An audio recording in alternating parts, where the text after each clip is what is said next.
Hello दोस्तों, कैसे हो आप। अगर आप हमारे चैनल स्टडी विद महेश पर पहली बार विजिट कर रहे हैं दोस्तों, हमारे चैनल को सब्सक्राइब जरूर करें। दोस्तों, आप सबने दरोगा भर्ती का नोटिफिकेशन तो देख ही लिया होगा दोस्तों, लेकिन नोटिफिकेशन देखने से सारे फैक्ट क्लियर नहीं हो जाते हैं। इस वजह से मैं आपको यूपी पुलिस दरोगा भर्ती में सिविल पीएसी और फायरमैन के 9524 जो पद निकले हैं, जिसमें सिविल एसआई के 9027, पीएसी एसआई के 484, फायरमैन एसआई के 23 पद हैं, जिसमें से जनरल के 3613, ईडब्ल्यूएस के 902, अन्य पिछड़ वर्ग 2437, अनुसूचित जाति के 1895, अनुसूचित जनजाति के 180 पद हैं। स्वतंत्रता सेनानी 180, भूतपूर्व सैनिक 451 और महिलाओं के 1805 पद हैं। महिलाओं के भी काफ़ी ठीक ठाक पद हैं।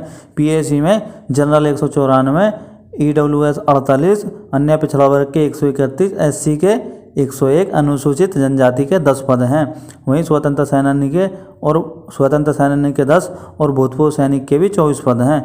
वहीं फायरमैन में की बात करें तो फायरमैन में इस तरह से वैकेंसी निकली है, जिसमें जनरल के 10 पद, ईडब्ल्यूएस के 2 यानी कि 2, अन्य पिछड़ा वर्ग के 6, एससी के 5, भूतपूर्व सैनिक का 1 पद है।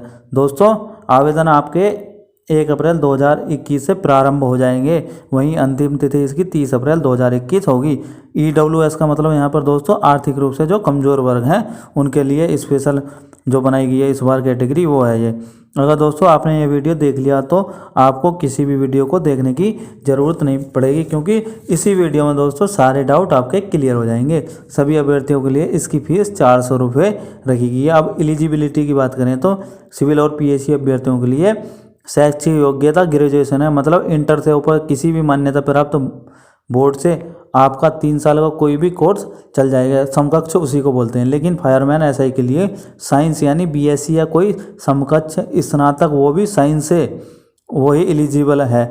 मतलब विदाउट साइंस के आप फायरमैन एसआई का फॉर्म फिल नहीं कर सकते हैं। दोस्तों, आयु की बात करें तो 1 जुलाई 2021 को 21 वर्ष की आयु प्राप्त कर ली होनी चाहिए और 28 वर्ष से अधिक आयु पूर्ण न की हो। लेकिन ओबीसी, एससी, एसटी अर्थात जो भी आरक्षण श्रेणी के अंतर्गत आते हैं उन्हें 5-5 वर्ष की छूट दी जाएगी, लेकिन जनरल को कोई छूट नहीं दी जाएगी। अर्थात जनरल 28 वर्ष से अधिक उम्र प्राप्त कर ली हो तो वह फॉर्म फिल ही नहीं कर सकता। लेकिन ओबीसी, एससी, एसटी आरक्षण प्राप्त अभ्यर्थी 21 से 33 वर्ष तक फॉर्म फिल कर सकता है। विशेष अर्हताओं के लिए, जैसे किसी के पास एनसीसी का बी सर्टिफिकेट है या ओ लेवल का कंप्यूटर का कोई कोर्स है 1 साल वगैरह का, उनको कोई अतिरिक्त अंक नहीं मिलेगा। लेकिन अगर 2 बच्चे या ज़्यादा बच्चे सेम नंबर पर फाइट कर रहे हैं तो केवल O level NCC B certificate वाले को ही पहले मान्यता दी जाएगी।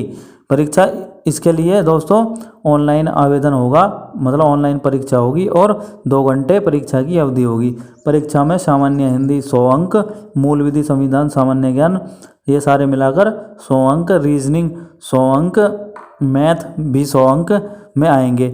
लेकिन बोर्ड ने इसमें 2 शर्त रखी हैं कि प्रत्येक सब्जेक्ट में आपको 35% अंक लाना अनिवार्य होगा। मतलब आपने अगर 3 विषयों में टॉप कर दिया और एक में 35% अंक नहीं जुटा पाए तो आप फेल हैं, यानी कि चारों में 35% अंक होने चाहिए। किसी में भी ऐसा नहीं है कि 35% किसी में भी कम हो।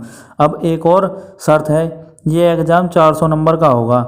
सीधी सी बात है, पहली शर्त के साथ साथ आपको 400 में से 200 नंबर भी लाने होंगे, यानी टोटल का 50% भी नंबर होने चाहिए। दोस्तों, ये भी एक टिपिकल वर्ड है। अगर इन दोनों शर्तों को आप पूरा नहीं करते हैं तो आप एग्ज़ाम में फेल माने जाओगे। दोस्तों, आगे की प्रक्रिया आपको करने नहीं दी जाएगी। दोस्तों, पहले तो केवल एक शर्त थी, पहले आपको केवल चारों विषयों में अलग अलग 50% अंक लाने अनिवार्य थे। मैं दोस्तों 2 नंबर से जनरल नॉलेज में बाहर हो गया था और एक बार एग्ज़ाम रिजेक्ट हो गया था। इसमें एग्ज़ाम बस एक बार ही होता है। अब फिजिकल एलिजिबिलिटी की बात करें तो दोस्तों सामान्य ओबीसी, एससी के बच्चों के लिए हाइट 168 सेंटीमीटर, चेस्ट 79 से 84 होनी चाहिए। लेकिन एसटी के बच्चों के लिए हाइट 160 सेंटीमीटर और चेस्ट 77 से 82 सेंटीमीटर होनी चाहिए। वहीं महिलाओं की बात करें तो जनरल, ओबीसी और एससी की महिलाओं के लिए हाइट 152 यानी कि 152 सेंटीमीटर होनी चाहिए। वहीं एसटी की महिलाओं के लिए हाइट 147 यानी 147 सेंटीमीटर होनी चाहिए। और महिला अभ्यर्थियों के लिए न्यूनतम 40 किलोग्राम वजन होना चाहिए ज़रूरी।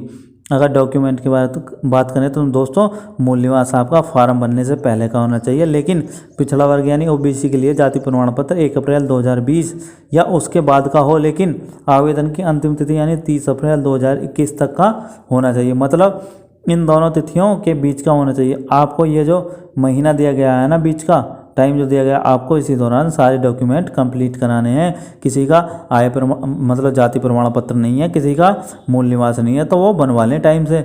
दोस्तों ओबीसी के बच्चों के लिए जाति प्रमाण पत्र और मूल निवास में लापरवाही करना इतना महंगा पड़ जाता है कि मैंने देखा है बच्चों को DBPST के दौरान यानी 4-6 दिन बाद उनकी रेस होनी है और उन्हें 4-4, 5-5 चक्कर लखनऊ के लगाने पड़ जाते हैं। दोस्तों बहुत दिक्कत होती है। दोस्तों जाति प्रमाण पत्र में आप बिल्कुल भी लापरवाही न करें और निर्धारित समय के अंदर ही कास्ट सर्टिफिकेट तो जरूर बनवा ही लें। अब रेस की बात करें तो दोस्तों सभी पुरुष अभ्यर्थियों को 4800 मीटर 28 मिनट में पूरी करनी होती है। इसमें थोड़ा छूट होती है दोस्तों। वहीं गर्ल्स कैंडिडेट को 2400 मीटर 16 मिनट में तय करनी होती है। दोस्तों इस भर्ती में इस भर्ती जो रिलेटेड अगर आपके पास कोई भी डाउट्स है तो कमेंट में ज़रूर लिखें। वीडियो अगर आपको अच्छी लगी हो तो दोस्तों हमारी वीडियो को लाइक और शेयर करें और हमारे चैनल को सब्सक्राइब करना ना भूलें। जय हिंद, जय भारत।